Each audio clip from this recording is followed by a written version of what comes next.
Welcome to the Vibe Within podcast. I'm your host, Gab Cohen. Each week, we will connect through stories and conversations about wellness, yoga, addictions, spirituality, mental health, rituals, and everything in between. The goal is to transform our traumas into strengths to create the change we desire in our lives. My mission is to help others by shining awareness on real-life topics so we can learn new ways to heal physically, emotionally, and spiritually. Whatever you are going through in this moment, you are not alone. So let's connect and heal our vibe within.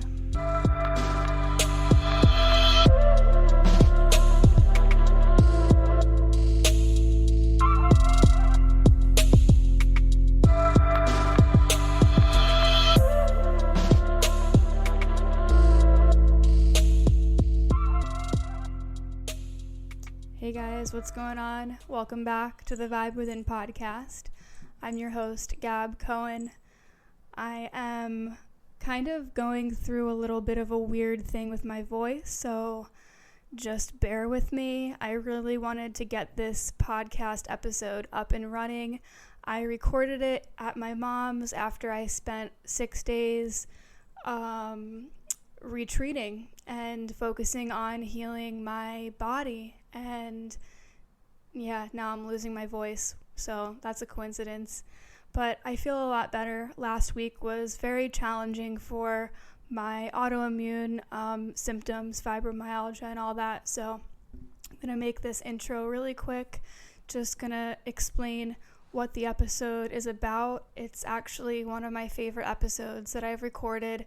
And I know that I always say that, but I really do think that I'm opening up more and I'm warming up more. And the more that you guys reach out to me, then I know if my episodes are resonating with you, and I just like to get feedback sometimes. So, let me know how you're feeling. Let me know if you like the episodes. Let me know what's going on in your life.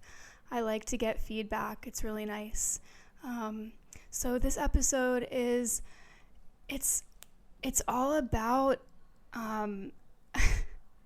basically I forgot how to flirt, and that's what kind of inspired me to record this episode, because I had this thought, and I was like, whoa, I feel like I forget what it feels like to flirt or to have some sort of like flirtatious energy in my life, which is kind of weird. So this episode's all about that. It's about sex, the stigma around sex in a relationship, and the stigma of the pressure of how we feel pressured to be in a relationship, cool loneliness.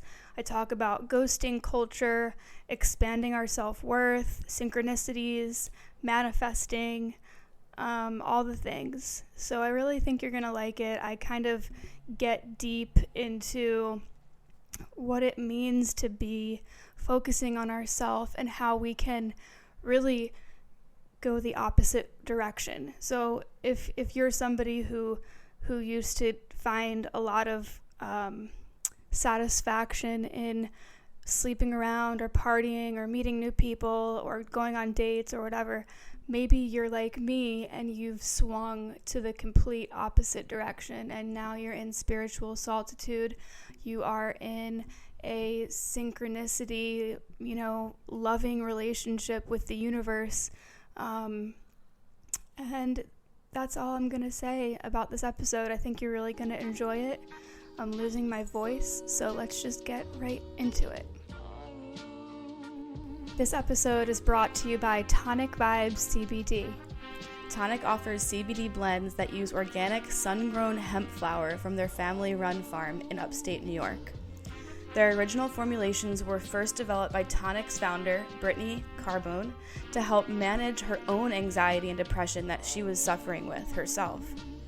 Combining plant-based ingredients like ashwagandha, black seed oil, lemon balm, and passion flower, their soulfully crafted botanicals work with the CBD to restore our body's essential balance.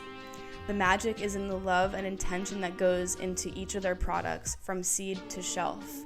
And I have personally been using their tinctures for almost 2 years now. It's one of the first companies that I actually reached out to and was super interested in their company because I loved their marketing, I loved their Instagram. I am obsessed with all of that, obviously, since I went to school for that. And I loved how they were packaging their stuff. It has a really light vibe when I look at their Instagram, and it's female owned. It's a family owned small company, and it's just amazing. It's one of my top tincture companies that I work with, and my favorite tinctures are the OG tincture, the Tonic OG, that has ashwagandha in it, black seed oil, tastes so good. It's more of an awakening, uplifting tincture. I like to take it in the morning. And then I love their chill one, which is not as sweet. It has the passion flower and lemon balm in it still, but it's more of a nighttime tincture. And of course you can take these during the day as well in the morning, but that's just how I do it, and I love their tinctures so much. They also do little roll-on topicals, and they are doing CBD flower as well. So I really recommend getting into Tonic, as it's one of my favorite companies. Obviously, I have them sponsoring the podcast, and I love them so much. So if you want to check out tonicvibes.com, you can go purchase anything from their website and use discount code GYPSYLOVE for a discount at checkout.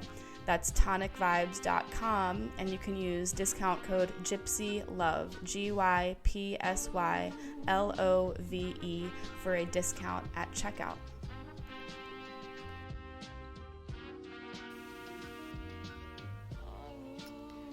So I have been on kind of my own little self-retreat for a week. I came to my mom's and house sat because her and my stepdad were out of town, and I didn't realize how much I really needed it, and now I'm just capping my trip, and it's settling in and making me realize how important it is for all of us to take time to retreat, and even if it's just a day or even if it's just an hour, to get away from the people who are making you stressed out, or the scenarios, or whatever. It's really important to take that time and to focus and bring your energy inwards and allow yourself time to get away from social media and get into a different environment. Because if you're feeling blocked in any way, like if your job or your career revolves around some sort of creativity or art or anything like that, it's so easy to get blocked and to feel like you're not doing enough, or you're not putting out enough quality work, or you're not producing enough, or you're not doing, and it's just so draining to be in that mindset and to overanalyze the things that you're doing.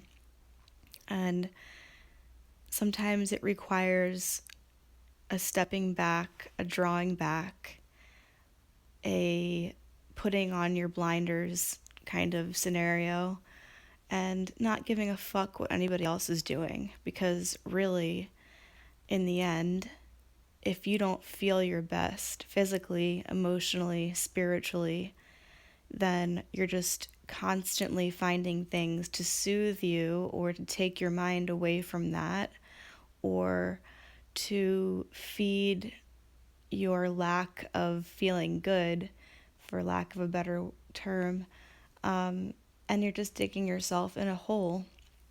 So retreat, it just means that we need to step away from the chaos, and everything will be there when we get back. And I realized that since I've been retreating or whatever for 6 days, not doing much, that the creative juices started flowing effortlessly. So I have been creating, I have been feeling more clear, more focused, getting things done, checking things off the list, communicating with people, emailing, just all the things, but it's easy to get caught up when we're too far into the noise. And when you step away from the noise and you kind of put yourself in a quiet room with no furniture, all you can do is sit on the floor and just think. So when I removed myself from Philly for a week and gave myself the time that I needed to focus on my health and my mental health and my physical well-being, then as I started feeling better after the first few days, because I felt really, really shitty with autoimmune symptoms and everything like that, then the creative juices started flowing, and it was just so easy and so just light. So we have to take this time to focus on our physical health, because that's the gateway to our emotional health, emotional intelligence, and creative. So that's what we need to do more of, is step back and focus more on our physical health. And now that I'm feeling more clear and I'm feeling more in tune with my body and my mind, I've been thinking a lot about how relationships just seem, and I'm talking about romantic relationships, just seem so far-fetched right now. And I could be self-soothing and telling myself that I don't need to be in a relationship, or I can really be standing in my truth and saying I don't need to be in a relationship because I'm focusing on myself. And I'm not sure which voice is true at the moment, so it's just a confusing time. And when we become consumed and kind of obsessed with our flow state and healing, and for me, I've been really getting into Dharma recovery meetings and meditation and creating and writing and working and all these things that maybe you can also relate in that sense. Maybe you're just really lost in your flow and it feels good, but then you kind of stop for a second and you stop in your tracks and you're like, oh shit, but I'm alone. And I feel like I've completely lost the drive, the energy, the desire to put myself out there in a new relationship or romantic partnership. And it's okay, but it's also like questionable. Like, is this normal? Because I forgot what it feels like. I forgot what it feels like to have a romantic possibility in my life, or even somebody that I text that's like, flirting. So it's interesting. The older we get, it's like, where do we even meet people? If, like, bars aren't really an option, clubs and partying is not really my cup of tea anymore. The Dharma recovery meetings are awesome, but I'm pretty much the youngest one in there by a lot of years. It's pretty much all older dudes who are like ex-punk rockers, like Ramones loving alcoholics, addicts who like have children who are my age. And like, I actually really enjoy being in that kind of group setting because I like feeling like the young one, because I've been doing a lot of reparenting kind of work.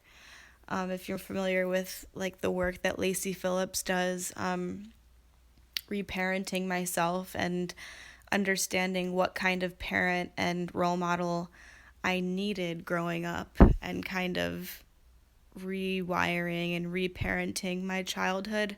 So it's nice to be in a room full of adults who are just there allowing me to speak exactly what I need to speak, and putting all of my burdens out into the circle and telling them my secrets, things that I would never tell my parents, because when we talk to our parents, we talk in a different way. when we step into a meeting or a support group, we talk in a way that we just don't give a fuck because we're not trying to prove ourselves, and nobody in that circle knows us from who we were years ago. So really we have nothing to lose, and it just feels so in alignment to be truthful of what you're going through. So I like being in that scenario of having a lot of like older people around, but getting back to what I was saying is that I'm not gonna meet, like, I doubt I'm gonna meet a romantic interest at a Dharma meeting or a meditation group, nor would I say that I am really expecting that or would I want that. But I do know that I feel like I'm in my prime and I'm, evolving and expanding and growing into a better person, or at least I'm trying. And I feel like as I'm shedding these layers, it would be cool to have someone to tell about my day, or just like it would be cool to have someone like interested in like what I'm doing and like my projects and stuff. But then it's like, why? Is it because I want validation? Is it because I want attention? Is it because I feel like I don't give myself enough authority and self-love? And like, I know I'm badass and I know that I'm cool and I really am enjoying who I'm becoming with my podcast and yoga, and my career is changing. Like, our careers are always changing. 1 month we might get an intuitive hit that we want to do something completely different, and it just like plants the seed of like what we're really fully capable of, and what our high potential is. But what I'm saying is, what is the reason why we crave a relationship? I mean, other than loneliness, because obviously loneliness is a huge epidemic that's going on in this country and in this society and generation and culture. But the older we get, is it because we need to feel like we're being seen and heard? Like, it's not enough for us to give ourselves the love and compassion, and we need that connection with someone else. Like, yeah, it is true, because the human race, being a human, we need physical connection. We need physical touch. And after stepping away from that and from partying and kind of being celibate, after having a lot of toxic sexual relationships and toxic and very confusing sexual encounters, I wouldn't change it, because it's given me a way, way more enlightened perspective on what healthy and not healthy sexual situations are. And I have become very compassionate for myself and my body because of the trauma that it has been through. So, yeah, like when there's trauma, I guess I'm trying to hash this out in my mind with you guys, because I'm sure I'm not alone here. When there's trauma, whether it's sexual, emotional, verbal, physical, whatever it is, abuse, trauma, it layers and it builds up and it builds up, and we become very skeptical and resistant towards somebody coming in. It's like, okay, but like, where's the catch? Or what are you going to do in a week? Or when are you going to ghost me? Or when are you going to, turn out to be a psycho? Because these can be very, very real patterns and cycles and repetition we can't get out of. At least that's what happens for me.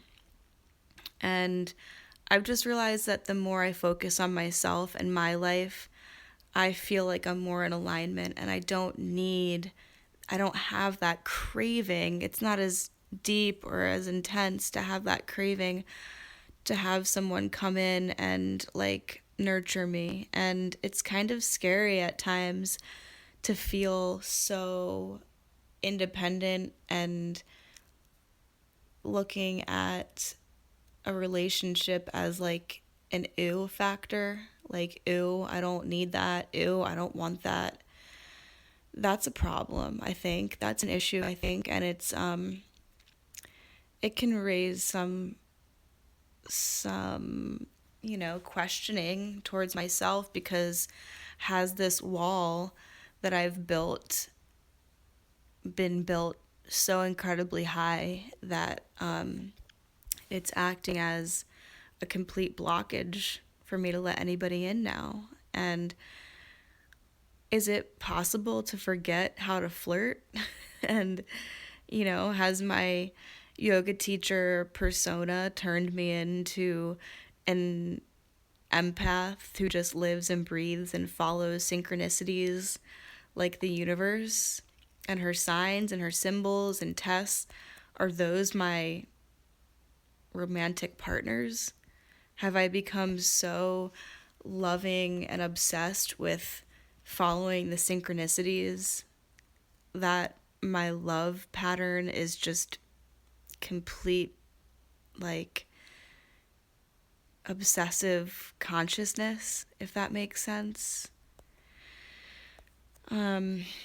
All I know is that I instantly felt more free when I deleted all of the dating apps and I turned my energy into my life and my healing, and more towards the interests that nourish my soul. So that definitely says something, that those apps, I met a few really cool guys and we're friends, but like those apps were sucking the energy out of me like a leech. And I don't crave meaningless hookups anymore. I don't crave that. I don't crave drunk sex anymore. I've up-leveled and it feels good. And I don't need a sloppy kiss or another trick of a friendship that turns into a hookup that then turns into a ghosting episode. No, thank you. I don't need that. I don't think anybody needs that. Do you need that? I don't think you need that. I don't think that we need to feel so desperate for physical, sexual touch that we'll hook up with someone who is a quote-unquote friend, and then it just turns into another episode of I Got Ghosted. So, when you see a red flag, dip. Bye. Like, being an open vessel like you are and I am, it can get us in trouble. And I've let men in and I have been made to look like a fool that I'm not. And I have to keep telling myself that my empathy and my vulnerability can be taken advantage of, because when you come off, and I'm talking about me as well, not just you, like I'm not talking to you or at you, but when we come off as these strong, spiritually beautiful goddess and masculine and feminine, male, female, doesn't matter. When we come off as these strong, independent, conscious, mindful, vulnerable, empathetic, like humans, it can make the other person be like, oh, they'll be fine. They're strong. I can just flick them out of my life. They won't care. They're strong. Look at them. They're always talking about consciousness and spirituality and happiness and focusing on bettering yourself. Like, it's not even, they don't care. Like, I can ghost them and they're not going to give a fuck. But we do give a fuck. And we can sit here and work on ourselves all day long. Doesn't mean that somebody has the right to ghost us or to flick us out of their life with no rhyme or reason or adult conversation. That's just being a child. So let's just get that straight. So being an open vessel can get us in trouble, and now I'm realizing that the foundation of my relationship record was not built in the strongest way. So now I'm rewriting my past and rewiring the way that I look at relationships, and my relationship lows, and I'm talking to you too, your relationship lows and your relationship hurdles or rock bottoms are testaments and lessons from the universe that are showing us how much we can actually get through. And it's strengthened our threshold, and it's made us see through the bullshit. And so now here we are. Now we're shedding skin like a snake and lightening myself into this sense of, yes, I'm single, and I forget what it feels like to have a crush or a fling or a guy who's interested, but does it matter? That's the question that I'm asking. Does it matter? Because we're conditioned through music, shows, and movies that life's all about finding the one or love from another human and that soul connection, soul twin flame, all this fucking stupid fucking bullshit.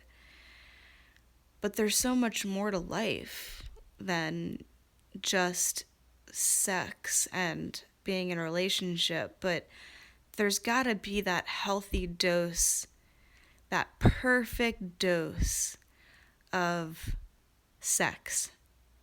But what is it? Like, how do you get that perfect dose of sex or physical connection without losing yourself? It's like all or nothing for me. It's like celibate or all the sex in the world, I guess. I don't know. But part of me is just like, I do not want to have sex because it just like grosses me out. And I know that's not healthy either. So I was just talking about this with a friend and she agreed. So I know that I'm not alone. And I know that I'm not alone here. Maybe you feel the same way. But we can't beat ourselves up if we are single. And we have to embrace our cool loneliness, our cool boredom. Because being cool doesn't just mean that you have cool people around you. It's fucking cool to be doing you and not be wasting your time in a fucking shitty relationship that is more energy sucking than energy heightening. And it's nice to put on your blinders every once in a while, like you're walking alone in a tunnel. And it's okay to be selfish. It's healthy to be selfish sometimes. You know, like recently I've just been focusing on meditation and walks and jogs and long coffee walks and going to a cemetery and just breathing and being and going to meetings and, you know, diving into Buddhism, because the teachings and the lessons of Buddhism are very comforting, and I finally feel like I'm being heard, and I feel like I found a air quotes religion that, or a way of living that feels so familiar and effortless and easy. And when I'm learning about the stories and the teachings of Buddhism, it's just simple and so to the point, and it makes me realize that we spend so much of our time wishing and hoping that our lives were a different way, or our relationships were a different way, or we had someone in our life that we don't. We have to be patient. So I think that patience is what it all comes down to, especially when we're talking about relationships and the self-love journey and up-leveling and just sitting and anchoring down and not beating ourselves up for being single or lonely or whatever. So that's all I got. Thank you guys so much for tuning into that episode of The Vibe Within. I hope you enjoyed it. I hope you're feeling good. I hope that you are happy and experiencing joy. Whether you're single, whether you're dating, whether you're sleeping around, whatever, do whatever makes you feel good. That's what matters in the end, is that we're listening to our inner voice. We are doing what our highest self would be telling ourselves to do. We're not wasting our energy with people who are sucking the life out of us. We're not crossing a boundary with the type of energy we're giving to somebody. We're in alignment with ourselves. We're in alignment with what we think we deserve and our self-worth and our self-love. And as I'm recording this little outro, my cat is sitting on my lap. I hadn't seen him for a week. Animals are just so amazing. They truly can be so healing. And if you have a pet, just find gratitude in that we can find unconditional love from animals, that even when we are living in our shadow and our darkest moments, our pets look at us with unconditional love. It's just such a beautiful thing. And I know that after spending a few days with family, I definitely am still working through some of my shadows, my shadow self, the way that I speak to myself and others. It's hard, and I think that might actually be why I'm losing my voice, because I'm doing a lot of inner work. It's very interesting. So I hope you have a good rest of your day, your night, evening. Do what feels good. Stay true to yourself. Give yourself love, rest, compassion. All right, see ya.